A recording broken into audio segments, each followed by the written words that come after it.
Yo sobat rebahan, kali ini kita membahas film yang berjudul Paradise in Surfers, yang mana film ini diambil dari sejarah nyata di tahun 1951 dalam memenuhi nafsu pria untuk 1.000 prajurit angkatan bersenjata yang dikenal sebagai camp surgawi militer. Daripada penasaran, mari kita mulai ceritanya. Awal cerita, seorang pemuda yang bernama Lopao datang ke sebuah pulau yang bernama Kinmen. Sebenarnya, Lopao terpaksa ikut karena pemerintah Taiwan mengadakan wajib militer. Hari-hari pelatihan tidaklah mudah. Tak jarang tembakan meriam selalu ada ke arah mereka. Ia dan teman setimnya dilatih bagaikan binatang, sebab pemimpin di sana tidak mengenal rasa ampun.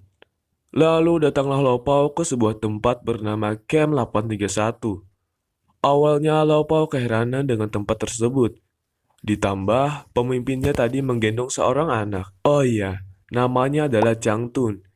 Ia adalah pemimpin yang dihormati oleh Lopao. Meski Lopao fisiknya kuat, namun kelemahannya ialah tidak bisa berenang. Dan ia sering dihukum karena hal itu.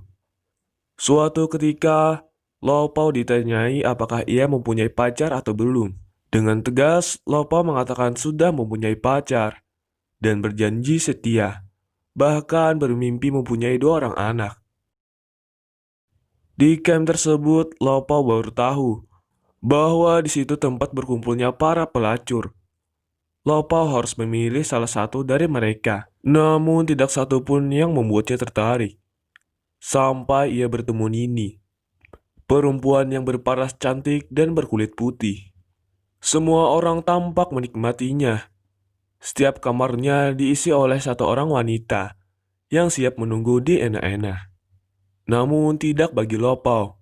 Ia berjanji agar tidak melepas keperjakaannya sampai keluar dari pulau tersebut. Pada suatu malam, Nini dan Lopao bertemu. Nini heran, kenapa Lopao yang sudah lama berada di sana tidak memilih wanita satupun dari mereka. Terlihat Nini adalah orang yang baik-baik. Ia pandai bernyanyi dan bergitar, lalu mengajarkannya kepada Lopao. Mereka tertawa bersama ketika Lopao salah lirik lagunya. Kamar Nini di bawah kamar Lopao. Biasanya Nini memberi kode berupa kutukan jika Nini senggang. Artinya, Nini menyuruh Lopao untuk ke kamarnya. Mereka saling cerita, curhat, dan lain-lain. Terlihat hubungan mereka semakin dekat. Hampir tiap malam Lopao pergi ke kamarnya, namun bukan untuk enak-enak. Hari itu adalah ulang tahun Lopao. Ia menerima sebuah surat dari pacarnya di sana. Awalnya Lopao sangat bahagia menerima surat itu. Namun ketika ia membacanya, ia sangat patah hati. Karena pacarnya yang di sana sudah selingkuh. Lopao lalu curhat dengan Nini. Nini mencoba menghibur Lopao agar tidak bersedih lagi. Lopao mengatakan bahwa ia sedang ulang tahun dan mengajaknya minum bersama. Nini lalu memberikan sebuah jam peninggalan ayahnya. Akan tetapi, ditolak oleh Lopao. Namun Nini memaksa dan memakaikannya ke tangan Lopao.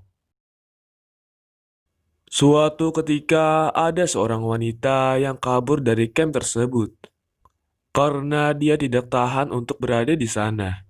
Ia kabur dengan mencukur rambutnya lalu menyamar menjadi tentara. Semua heboh ketika wanita itu kabur dari sana. Para tentara mencari kemana-mana, namun tidak kunjung ditemukan. Sebenarnya Lopao melihat ia menyamar waktu itu, tapi temannya menyuruh agar berpura-pura tidak tahu. Di sini kita diperlihatkan 2 orang di bibir pantai, berenang di lautan. Sepertinya wanita yang kabur tadi nekat menyeberangi lautan. Para wanita bersedih atas kehilangan salah satu temannya. Besoknya, para wanita itu diajak berjalan-jalan. Semacam hari liburan lah. Mulai dari berbelanja, nyalon, dan lain-lain. Tapi orang yang dicurigai mereka harus diborgol dengan Lopao. karena ia yang bertanggung jawab di sana. Nini yang diborgol meminta izin untuk ke toilet. Lopao awalnya ragu-ragu, tapi akhirnya dilepas. Setelah lama tidak muncul, Lopao khawatir ia kabur dari sana. Setelah cek di toilet, ia tidak ada di sana. Setelah dicari-cari, ternyata Nini sedang menelepon anaknya. Lopao baru tahu bahwa ia sudah punya keluarga, dan ia dulunya membunuh suaminya. Seorang wanita yang bernama Jiao dipersunting oleh Chang Tun dengan memberi sebuah cincin. Chang Tun sering memberi Jiao perhiasan. Tapi Jiao tidak serius dengan itu. Ia memeras setiap lelaki dengan daya tariknya. Lopao kesal dengan itu. Ia tahu bahwa Chang Tun mencintai Jiao. Jiao mengerti dengan hal itu. Tapi ia tidak percaya seorang lelaki mau dengannya. Karena ia sudah digilir banyak pria. Hal itu diketahui Chang Tun. Dan mulai hari itu, ia melarang siapa saja untuk bermain dengan Jiao. Saat Lopao dan Nini berduaan, Nini membuka rahasianya bahwa ia dulu mempunyai suami yang brengsek, selalu berteriak dan mengancam anaknya jika tidak mematuhi dirinya, sampai dirinya tidak tahan lagi bersama suaminya. Pada saat ia tidur, Nini membakar rumah tersebut beserta suaminya. Lopao hanya bisa terdiam mendengar cerita itu. Seorang mayor mengadakan pernikahan. Melihat temannya sudah mulai berkeluarga, Chang Tun tidak sabar untuk menikahi Jiao. Chang Tun yang tidak bisa menulis, ia menyuruh Lopao membuat proposal keluar dari camp dan meminjam uang kepada atasan untuk pernikahannya dengan Jiao. Lopao tidak senang dengan hal itu, karena ia tahu bahwa Jiao hanya memeras uang semua lelaki. Namun Lopao tidak sanggup untuk memberitahunya. Sepulangnya, Nini mengajak Lopao untuk melihat anggrek malam, karena bunga tersebut hanya mekar sekali setahun. Dan itu adalah malam ini. Mereka terburu-buru. Sebenarnya mereka tidak diperbolehkan keluar malam-malam. Benih-benih cinta mereka mulai tumbuh. Namun ketika sampai di sana, mereka diprank. Bunga tersebut ternyata layu. Dan malam itu, Lopao mendapatkan kecupan pertamanya. Besoknya, Jiao menggoda para lelaki lagi dan melakukan mantap-mantap dengan banyak lelaki. Pada awalnya, Lopao ingin mengatakannya kepada Chang Tun, tapi tidak tersampaikan. Akan tetapi, saat Chang Tun mengambil uangnya, barulah Lopao mengatakan semuanya. Chang Tun terlihat marah. Lopao ingin mengikutinya, tapi ia terpilih untuk maju ke atas panggung. Dengan membawa uang tadi, Chang Tun menuju kamar Jiao. Ia mengatakan bahwa mereka bisa mengadakan pernikahan dalam waktu dekat. Jadi, Chang Tun ingin pengakuan apakah ia serius atau tidak. Tapi Jiao malah tertawa dan ngakak sendiri. Chang Tun lalu melempar uangnya di muka Jiao dan marah. Barulah Chang Tun tahu bahwa ia hanya dipermainkan saja. Dia mulai memojokkan Jiao dan mulai mencekiknya sampai Jiao tidak bisa bernafas lalu mati. Chang Tun menangis sesudah itu, dan cintanya bertepuk sebelah tangan. Selanjutnya, Lopao datang ke camp. Terlihat banyak orang bergerumbung di sana. Ia merasa was-was dengan hal itu. Para wanita terlihat bersedih dan benar saja dugaan Lopao.